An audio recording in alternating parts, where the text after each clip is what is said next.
नमस्कार, माझं नाव डॉक्टर वैष्णवी। माझ्या चॅनलवर तुमचं खूप खूप स्वागत आहे। आज मराठी भाषा दिन असल्याने मी माझा व्हिडिओ मराठीमध्येच बनवणार आहे। तर आपण आज बघणार आहोत दात काढल्यानंतर घ्यायची काळजी। तर सगळ्यात पहिले जेव्हा तुमचा दात काढला जातो तेव्हा डॉक्टर तिथे कापसाचा बोळा ठेवतो।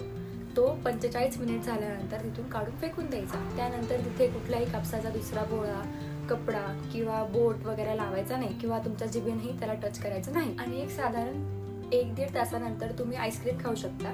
आईस्क्रीम मध्ये कोणती व्हॅनिला वाली जी प्लेन आईस्क्रीम असते ती खायची, ज्याच्यामध्ये कुठलेही ड्राय फ्रूटचे दाणे किंवा चॉकलेटचे दाणे असायला नकोत।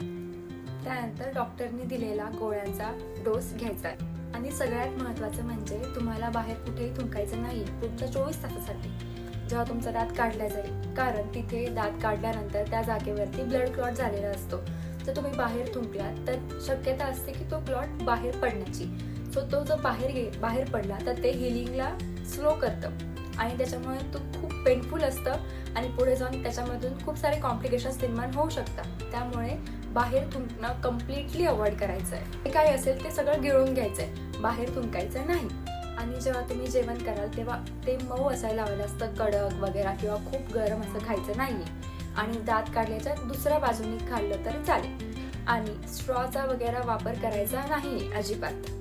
जेव्हा दुसऱ्या दिवशी तुम्ही ब्रश कराल तेव्हा तो दात काढलेला पार्ट आहे तो अवॉइड करायचा आहे आणि बाकी तुम्ही नॉर्मली ब्रश करू शकता। दात काढून झाल्याच्या 24 तासानंतर म्हणजे दुसऱ्या दिवशी तुम्ही गरम पाण्यामध्ये, गरम म्हणजे अगदीच गरम नाही, कोमट पाण्यामध्ये मीठ टाकून हळूहळू गुळणा करू शकता। आणि एक 2-3 दिवसामध्ये सूज वगैरे आलेली असते किंवा तिथे दुखणं असतं ते कमी कमी व्हायला लागतं। पण जर 2-3 दिवसानंतरही तुमची सूज तशीच असेल आणि तिथे अजून तुम्हाला वेदना होत असतील तर तुमच्या डॉक्टरकडे जाणं खूप महत्त्वाचं आहे। तर तुम्हाला काही डाऊट असेल तर तुम्ही कमेंटमध्ये नक्की विचारू शकता।